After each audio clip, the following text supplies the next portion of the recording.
Bueno, hemen gaude. Ikusi dugu pelikula eta, bueno, oso pelikula, printzipioz oso interesgarria, aldarrikatzen duela gaina hori, ni pentsatzen dut hori oso pertsona importantea, Lourdes Iriondo, ez zain ezaguna, eta horrexegatik hori, pentsatzen dut hori dokumentala beharrezkoa dela.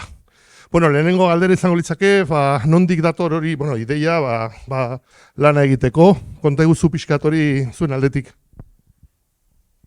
Hau izan zen, ni beste lan bat egiten nahi nintzala, enkargu bat Mikel Laboa katedrarako, eta esan ziaten nahi zutela zeo zer egin Lourdesen inguruan, baina entzekitela zer egin. Eta, hori ikusita, hasi nintzen pixka bat, ikusten Lourdesen historia edo... Eta, ja konturatu nintzen, segituan ikusita bere artikuloak eta horrela. Topatu nuen artikulo bat, hemen Agurtzane Intxaurragak irakurtzen duena. Dala artikulo bat zoragarria, zeruko argian idazten duena, bere iritzi artikulo bat da.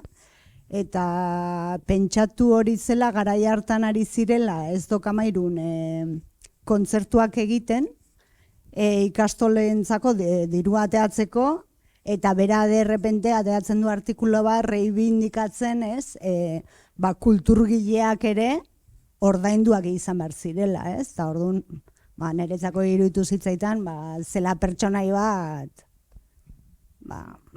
zeukala zer kontatua.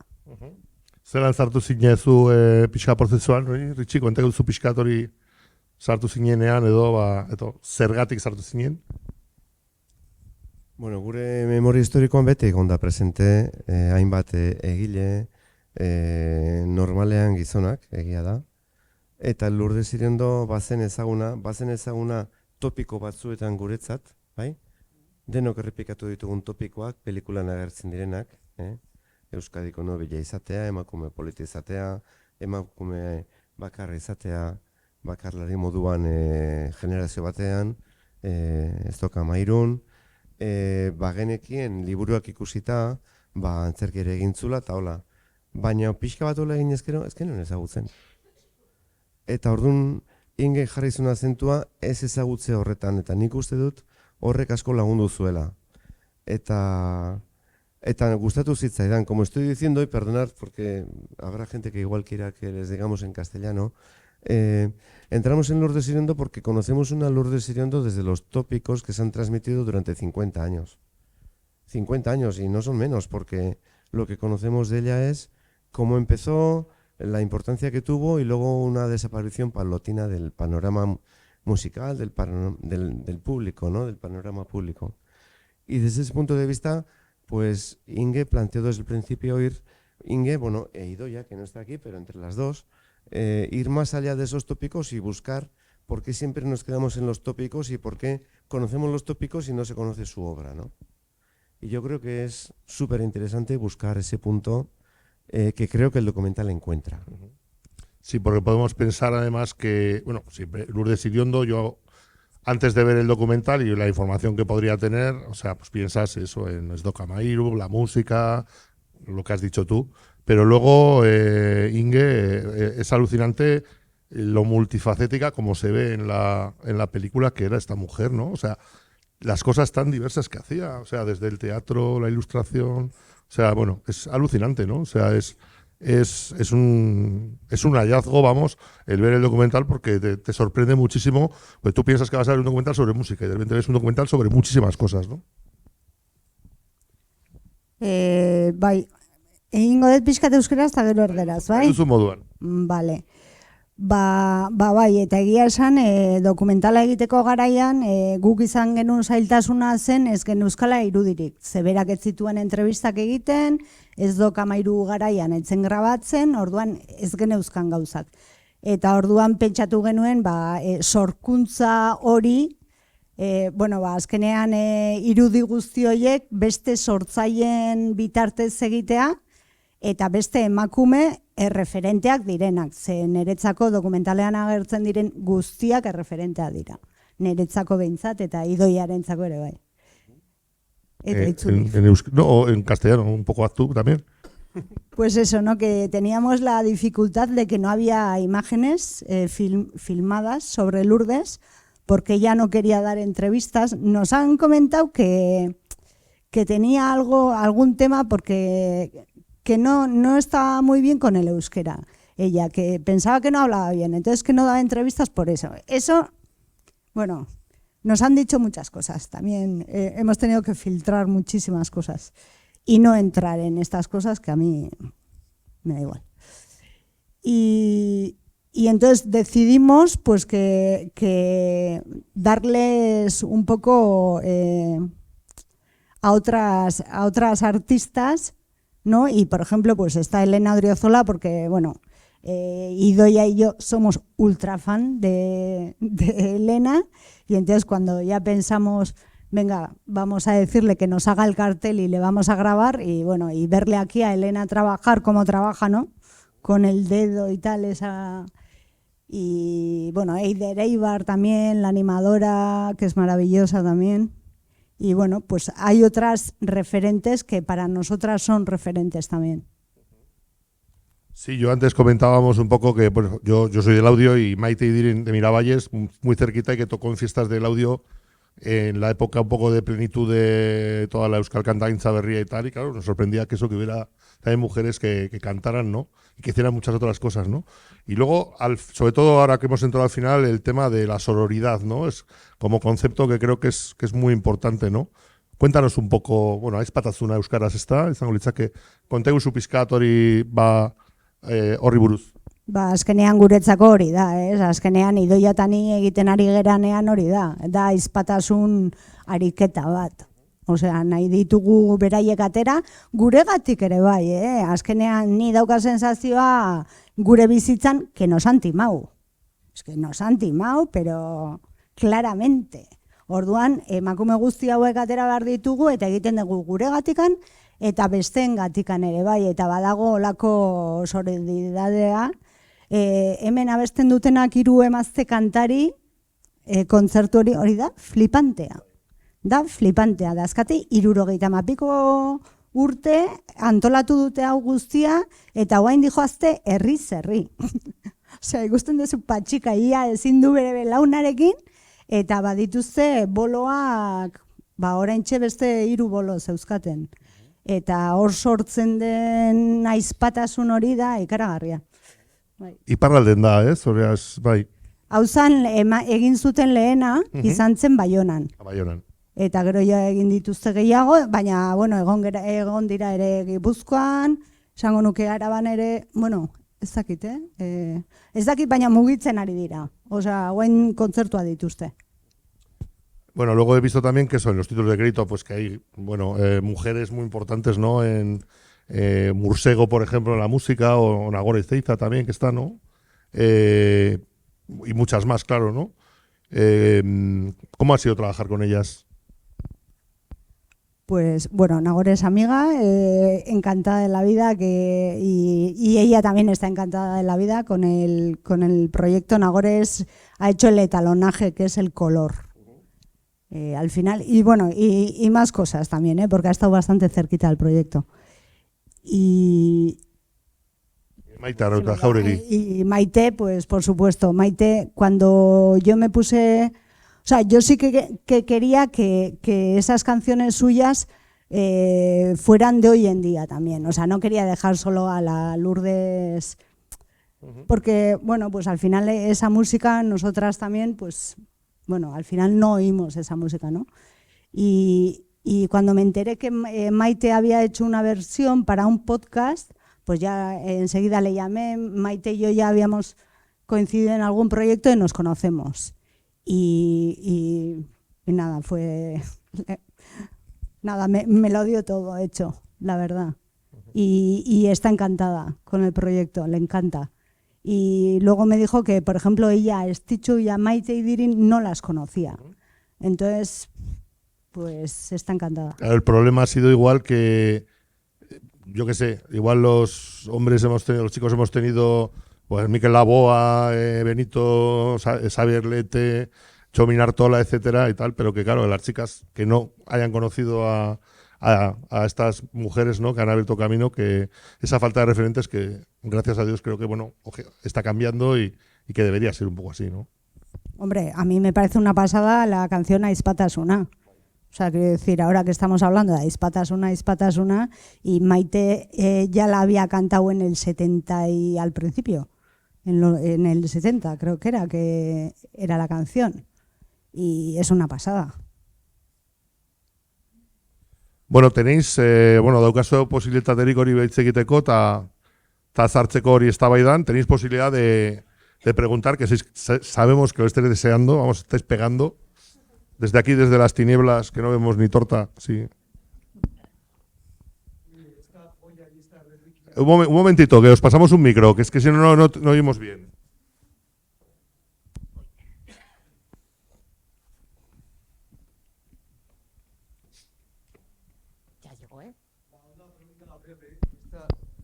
Esta joya y esta reliquia que hemos visto os habrá costado muchísimo tiempo hacerla, ¿no? Ha sido algo grande lo que hemos visto. Pues gracias. Pues sí, ha costado mucho tiempo. Desde la idea inicial, pues no sé, Idoia y yo estamos hablando de 4 o 3 años. O sea, 3 fijo, y igual la idea que ya empezamos a comentarla hace 4 igual. Sí, una barbaridad, la verdad. Pero bien, o sea, a donde hemos llegado yo estoy contenta. Porque al principio no teníamos nada y hemos ido como consiguiendo cositas y tal. Y al final ha salido algo de archivo también. O sea que bien, muy bien. Lo bueno que tiene estar muchos años es que pues tienes la suerte de haber pillado a gente que después ha muerto en el camino, y si lo haces todo en un año igual no. Aparte, como Maite y Dirin, aparte que te ayuda un poco a hacer la digestión sobre lo que estás haciendo, ¿no? También a estar un poco harto del proyecto en algunos momentos, pero creo que el resultado nire ustez oso ondo dago eta aurrera. Vale, ba. Eskerrik asko. Lehengo eta behin esatea eskertzea lana, zeren beharrezkoa zen, ezta? Berreskuratzea Lourdes Irendoren lana eta bizitza eta produkzioa eta hori. Kepak esan duen moduen, pentsatzen dute ez doka mairu eta garai hartako abeslariak nahiko mugimentua nahiko testosteronikoa zen. Batez ere ziren gizonak, ezta? Xabier Lete, Benito Lertxundi, Imanol, Artze, Anaiak, eta hori, baino Anderearen edo emakumearen papera nahiko iskututa zegoen. Eta nik pentsatzen dut, zuen meritua da berreskuratzea hori eta jartzea aurrean, ezta? Eta gainera, ateratzea ere Maite Idirin eta bestelako abeslarien hori, lana eta hori. Nik egon nintzen bakar batean, entzuten Lourdes Iriondo, zen Arratin, zen Igorren, eta zen, bat ez garai hartako 80ko kontzertu haietan, eta nahiko, izan zen hori, betiko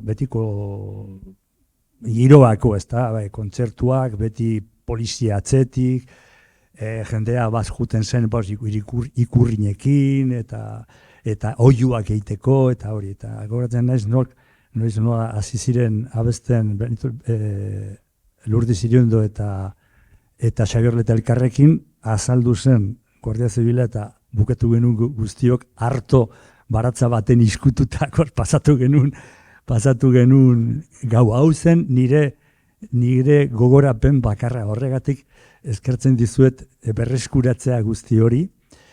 Eta y decía eso, que el único recuerdo que tengo de Lourdes Iriondo es eso, estar en un concierto en Yurre y aparecer la Guardia Civil y acabar entre boronas durmiendo toda la noche. Eso es el único recuerdo que tengo de Lourdes Iriondo, ¿no?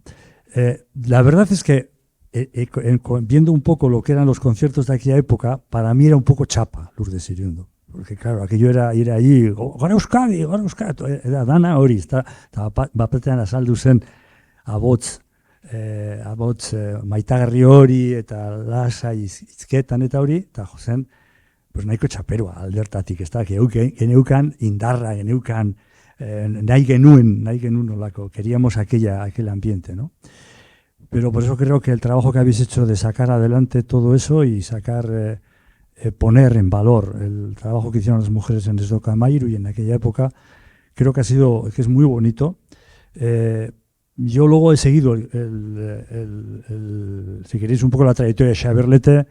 Ella murió, por lo que sé, le afectó muchísimo la muerte de Lourdes Iriondo, creo que le afectó muchísimo y creo que eso también le condicionó mucho toda su carrera, ¿no? Y no sé, lo único que se me ocurre es preguntaros.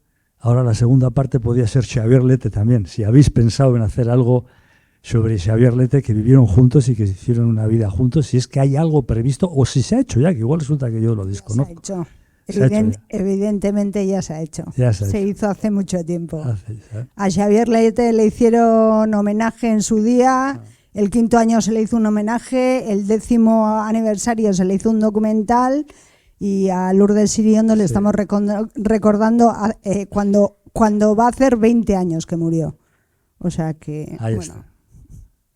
Por eso es importante el trabajo que habéis hecho. Baina, zuk esan dezuna, Esdoka Amairu garaikoa eta hori guztia, Lourdes Iriondo askoz ez ezagunagoa zan.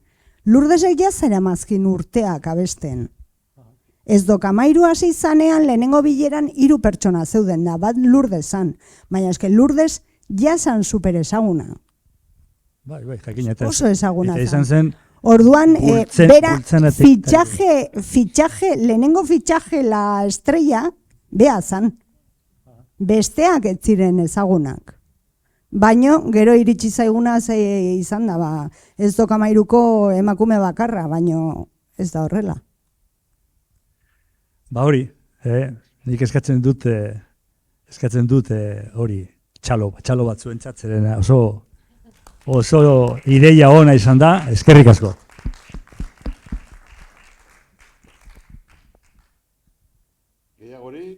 ¿Alguna pregunta más? Que le devuelvo el micro a Kepa, No lo hagas, que puede ser una cosa... Eskertzea, Julen Goikoetxearen zera presentzia, oso, bueno, nik uste dut, argi usten dut, bera esan du, igual garai hartan, oso testosterona asko zegoelako, beti eskatzen zen, rebindikazio, ez dakiz zer, eta emakumeen papera, pues, gizonen papera egiten dutenean, errekonozitzen da bere balore. Esan nahi dut, denok gogoratuko dugu Margaret Thatcher. Egin zuena izan zen bere herriko ekonomia zuntzitzea, baina bere ideia aurrera eman zuen gizonek egiten duten bezala. Emakumeok egiten dugunean gauza emakumeak bezala, gure lana oso eraginkorra da, gure inguruan. Baina balore hori, gizonek bezala lan egiten ez dugulako, izkutatzen da. Ja ez da azalaratzen, ez da kanpora ateratzen. Izkutatzen da, eta esan duena Goikoetxea oso baliogarria da. Edo aurrera egiten dugu, edo mundutik ezabatuko gaituzte. Hori da, eta eskerrik asko olako ikuspuntua sartzeko. Eskerrik asko. Ni hasieratikan, ni hasi nintzanean pixka bat ideia bat egiten, pentsatu nuen ze gaiak nahi nituen ikutu. Eta gai horietan zein elkarrizketatuko nuen.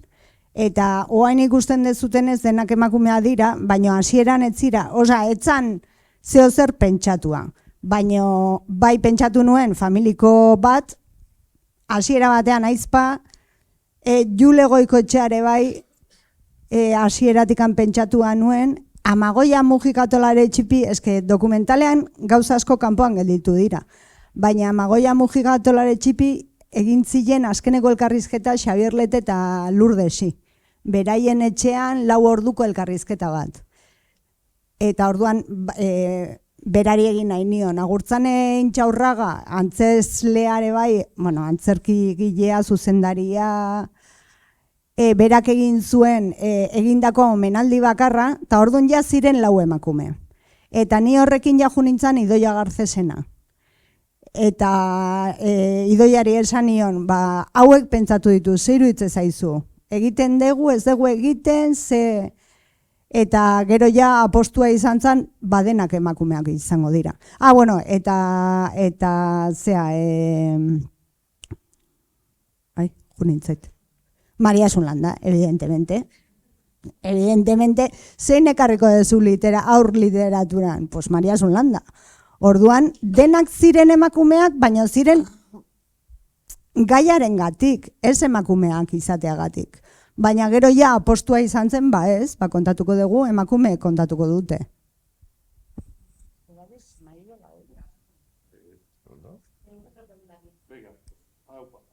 Gabon, eskerrik asko indako lan ederragatik, eta ez dakit ondo ulertu dan edo ondo gelditu naizen, baina aipatzen duzu ezelan Lurdes, Lurdesek esekila ondo euskeraz, eta ez dakiz zer, eta horrek asko harritu nau, ez? Igual aurre ideia, ez? Oso euskalduna, oso ez dugu, egin dit, ez dakit pixkatolan labur kontatu dezakezuen, ez dakit nondi dator. Bai, ez da berak etzekila, zeukan pixka komplejoa, hori esan indiate. Kontua da bera euskalduna dala, familian euskalduna dira, baina monjetara sartzen danean, eta hori dokumentalean aipatzen da, euskera galdu egiten du. Orduan ez da alfabetatua, adibidez. Eta orduan idazten duenean, etzen oso seguru bere buruarekin. Nei gero, hori, bere lengusuak Iriondok herri irratian lan egiten zuna, askotan esan zion, ez dute zer ikusten. Elkarrizketa egiteko eta berak ez zuela nahi. Bueno, hori. Ez dakitegia izango dan, edo ez zuen nahi elkarrizketa eman eta punto. Baina dokumentalean bere hitzetan esaten du berak, ezta? Kontatzen da artikuluan. Bai, hori da. Ikusi dugun artikulu hori da, Garaia aldizkarian egiten duen artikuloa, eta da pixka bat bere ibilbidearen laburpena. Eta guk hartu genuen hori, hitzoiek hartu genitun, ze ez genuen nahi gure hitzetan ezer jarri. Eta berak esaten du. Bai, Gabon, eskerrik asko egindako lanagaitxik eta zorionak. Galdera, ez dakit kuriosidade bat, ez? Zeatik erretiratu zen? Musika giru aldatu zalako, familia giruan naizuelako ibili, goiak jota zuelako, badakizue? Zeatik, erabaki personal vital bat, ero ze izen zen? Nei egia esan, esaten danean, eskerrik asko zuri, esaten danean, zergatik erretiratu zen, niretzako etzan erretiratu zen musikatik, baina jarraitu zuen lanean. Egin zuen aldaketa bat. Eta bai da, Patxika Erramuzpet bai esan zigun adibidez, Zazpiribai proiektuan, zeukaten kanpora juteko, eta kanpoan ibilizian, eta ez Dokamairo ere ibilizan kanpoan. Europaldean, eta besten. Eta beraz Zazpiribai garai hortan ja ezin zitula hegazkinak hartu adibidez, bihotzeko gaitzagatik. Baino gero jo zuen, baita ere Xabier Leterekin, eta zeakin, Antxonekin ere bai jo zuten tartean, baina gero, hori, berak ja utzi zuela, baina utzi ikastolak hasi zen ikastolan, eta gehiago idazten, da gehiago antzerki munduan. Baina, bai esaten duela, Garaia aldizkarian esaten du, berak ez duela ja konpartitzen kontzertuen zea hoi, ez? Hori, berak esan duena, ez? Kontzertu politiko horiek ez ditu egin nahi. Gehiagorik? Bueno, nire daukat galdera bat, Ritxi, zein izan da hori pelikularen ibilbidea eta etorkizunean zer dago? Bueno, estrenatu guen pelikula Zinemira salian, Donostiako zinemaldian, eta, bueno, nire ustez oso arrakastatxo izan zen, nire emanaldi eta bete egin zen. Urrengo emanaldia hau izan da. Bihar Urnietan jarriko dugu, aurrestrenaldi bat egingo dugu. Eta 185 pertsona gabitzen dira eta dena beteta dago. Gure asmoa da, estrenaldi komertziala azaroan 14an egitea. Euskal Herriko hiriburu guztietan nahi genuen, baina oraingoz izango da hegoalden, 4 hiriburutan, pentsatzen dut beste herri batzuetan. Hemen Floridatan egongo da, Iruñan golemen, Bilbon golemen, Madrilen golemen, Donostian Saden egongo da, Barcelonan Girona espero dugu, baina hor gabiltza. Eta Ipar Euskal Herrian hasiko da Gaztibeltza banatzailearen eskutik urtarrilean. Baditugu ja lotuta, gutxi gura bera, hegoaldean 15 bat herri, eta pentsatzen dugu iparraldeko herriak, herriak ez, paseak, 30 izango direla.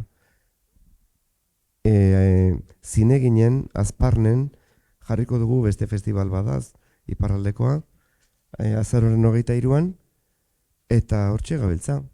Eta Lasarten ingeren herrian azaroren 21an. Ezta? Oso ondo, joder. Beraz, nik uste dut dokumentala idala sortzen olako olatu bat, interesagatik, entzuten denagatik, ikusitakoagatik, eta uste dut herriz herri bidaia polita dakala aurretik.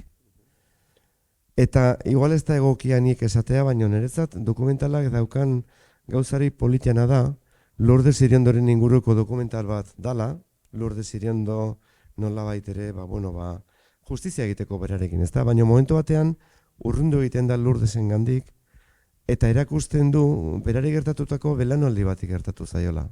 Eta orduan, abiatzen da Estitxuren gana, abiatzen da Maite diren gana, eta beste batzuen gana, akaso ez daudenak hemen, hain historikoak ez direlako, baina akaso berdin galdu direnak, ez da? Eta uste dut, hori dela dokumentala dakan balio haundinetako bat. Erakustea ez dela pertsona baten kontua bakarrik, baizik eta belaunaldi batek behintzat jasan duena. Primeran. Bueno, eta amaitzeko Inge proiektuak? Oraintxe honekin buru belarri, eta guain nago montatzen dokumental bat, oraintxe hasi naiz. Eta ez dakit, hori. Pixkanaka. Pixkanaka, bai. Bueno, nik uste dut hori horrekin ja dana, pelikula ikusi dugula, eta oso eztabaida polita, gaina jende asko okitze egin du, osea, arraro xama izan da. Eta bueno, besterik gabe, sin más, pues nada, agradeceros haber venido, no os olvides de votar ahora, que hay premio del público, 2.000 euroko saria dago, eta importantea da dokumentalistentzat, eta bihar bukatuko dugu astea itoiz taldeari buruzko hori dokumentalakin. Eskerrik asko. Mila esker.